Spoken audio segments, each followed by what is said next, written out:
Welcome to Decision 2011, presented by Comcast Cable and the Fayette County Chamber of Commerce. All local candidates in contested city council races were invited, and they appear in alphabetical order within their city race.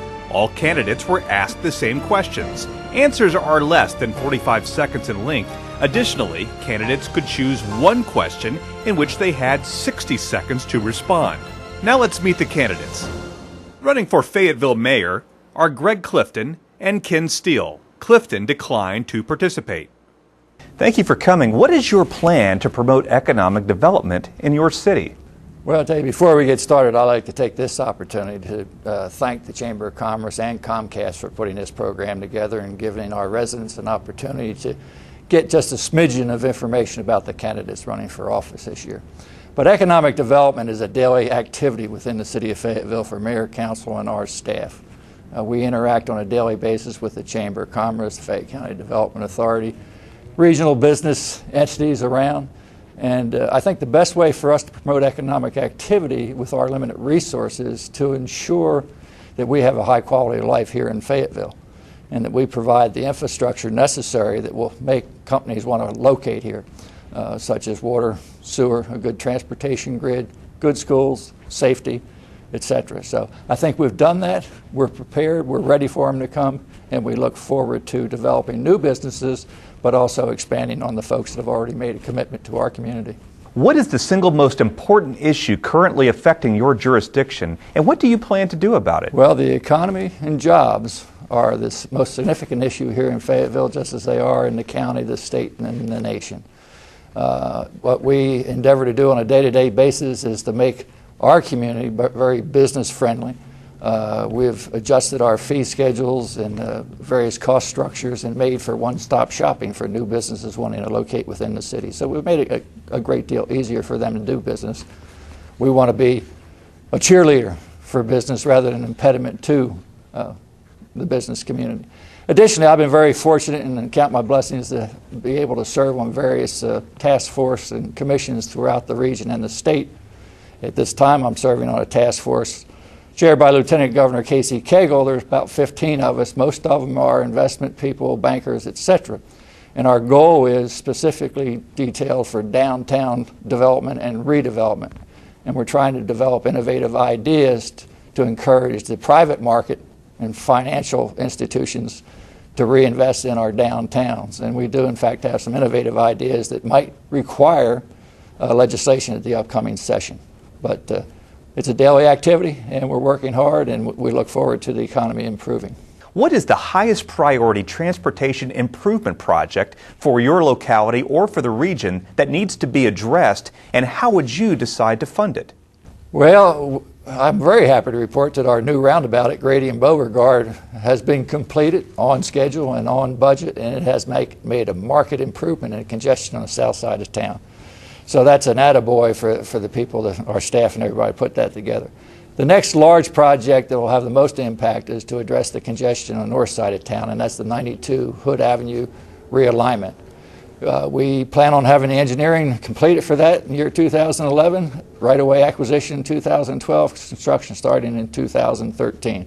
The funds are already available, and again will be a joint project of the city and the county, so it will have a dramatic impact on congestion mitigation on the north side of town. How do you define healthy growth, and as a city council member, what is your vision for healthy growth, and how do you think it can be implemented for your community? Healthy growth is a sustainable growth going forward, that we maintain our high quality of life and high standards, but we have to ensure that we have the infrastructure, the transportation grid, the water, the sewer, etc., that will accommodate growth. We have planned extensively for the future, and we are in a very good position to handle any additional growth that should come our way in the next decade to 2 decades. What specifically qualifies you to hold the office that you're currently seeking? Well, leadership and experience, particularly in these troubling times, certainly counts for an awful lot. I've been involved in the community for over 30 years with coaching of t-ball, soccer, been active in school organizations. My wife and I serving as presidents of a parents organization. I've worked on various fundraising and capital campaigns for charities within the community. I served in an appointive role on planning and zoning here in Fayetteville for 5 years, and I've been involved as an elected office as a city councilman and mayor for a number of years. Additionally, I've had the opportunity to serve and represent Fayetteville in the region, the state, and to a lesser degree on the national scene. So I think my experience bode well for continued strong leadership here in Fayetteville, and I appreciate the support I've received from the community these years and look forward to having and asking for their vote on November 8th. Running for City Council Post 1 in Fayetteville, Edward Johnson and Wilson Price. What is your plan to promote economic development in your city? Well, for the city of Fayetteville, I think we have to strategically look at the development that has already taken place and ensure that we are effectively managing that growth and ensure that we are going to go outside of Fayetteville and look to attract more businesses that will be able to generate some new revenue. Well, we've been very lucky in the city of Fayetteville to see that there was a downturn in the economy, and we've implemented for businesses that we've cut the price on sewer impact fees. We've implemented a payment program for that. Also, people that have alcohol license can pay in installments their alcohol permit fees for the year. And we also went to the Quality Jobs Program, and we were able to attract a Carter Incorporated that brought in about 120 jobs to the city of Fayetteville. And we've also relaxed for the businesses, some of them on a temporary basis, some of the banner and sign ordinances. So that's what we've done, and that's what we're going to keep doing in search for more businesses to come to Fayetteville. What is the single most important issue currently affecting your jurisdiction, and what do you plan to do about it? I think the single most important thing that's affecting Fayetteville is unemployment, and there are a number of citizens of Fayetteville who are unemployed, and I think what we have to do is find economic development projects that will put more Fayetteville citizens back to work. The employment rate in Fayette County is much lower than in the surrounding areas, so we're very lucky that way. This thing, I mean, with the downturn in the economy, has affected our budget as far as education and other areas also. We have made great progress in the last few years in implementing to fill some of the empty buildings, and that's a big goal for ours. And it also has to do with the lowering of the impact fees also. What is the highest priority transportation improvement project for your locality or for the region that needs to be addressed, and how would you decide to fund it? I think we need to look very seriously at the TIA proposal and the T-SPLOS and be able to effectively ensure that it's going to be what's best for the city of Fayetteville to ensure that we're not overcommitting ourselves to something that we're not going to be able to continue with the funding to provide. Traffic around the courthouse is always going to be addressed. The Highway 92 and the Hood Avenue alignment project, that's going to be our top priority project. It's going to be funded from the design, from the city SPLOST, and from the construction will actually be county SPLOST.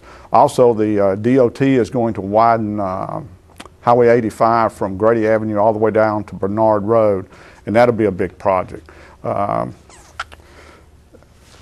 Lots of things going on as far as trying to get the traffic around the square implemented. We also have the roundabout on Grady Avenue that has cut off some of the northbound traffic to run over to 54 without them going around the square. The roundabout has worked real well so far. How do you define healthy growth, and as a city council member, what is your vision for healthy growth, and how do you think it can be implemented for your community? I define healthy growth as strategically managed growth.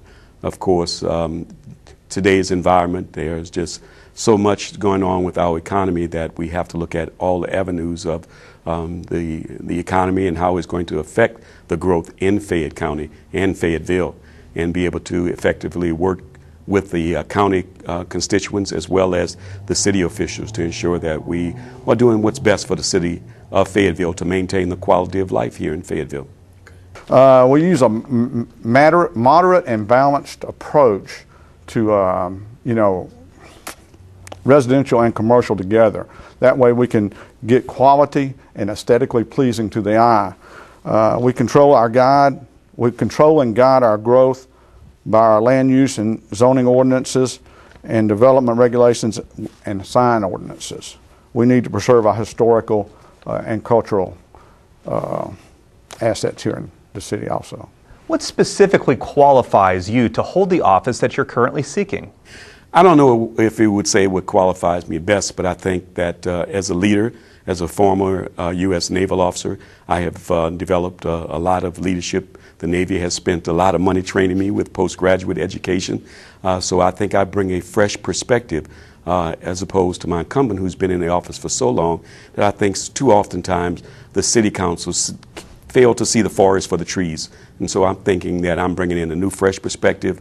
Having been a citizen of Fayetteville for 17 years, I've seen things that I think that we need to work at improving.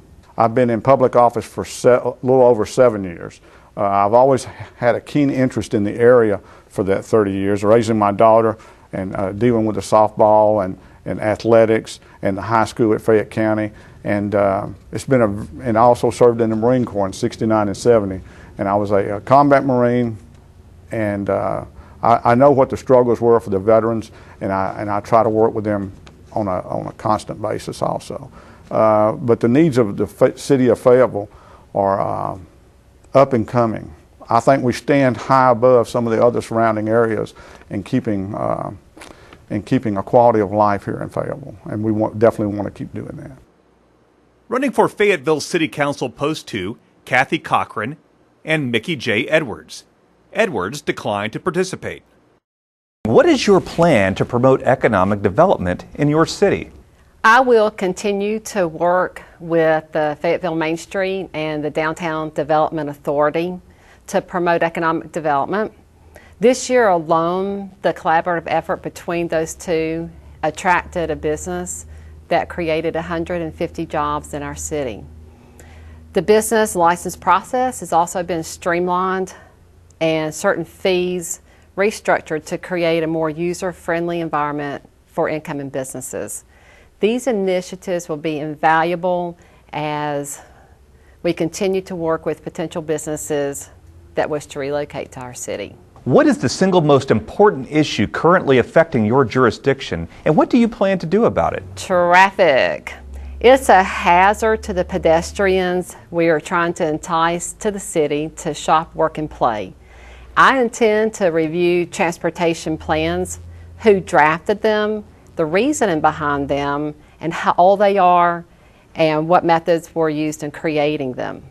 Updating an old plan often leads to the same conclusions, and I'm a firm believer that my new set of eyes can bring a new perspective to those old problems. What is the highest priority transportation improvement project for your locality or for the region that needs to be addressed, and how would you decide to fund it? Fayetteville needs an improvement to the Highway 92 Hood Avenue intersection. Fortunately, our current city leaders had the foresight to include this in the 2004 transportation tax as an eligible project. The project was approved by the voters. The plan is now to have the engineering completed by 2011, property acquisition by 2012, and construction to begin in 2013. Through the 2004 SPLOST, the project has already been funded. How do you define healthy growth, and as a city council member, what is your vision for healthy growth, and how do you think it can be implemented for your community?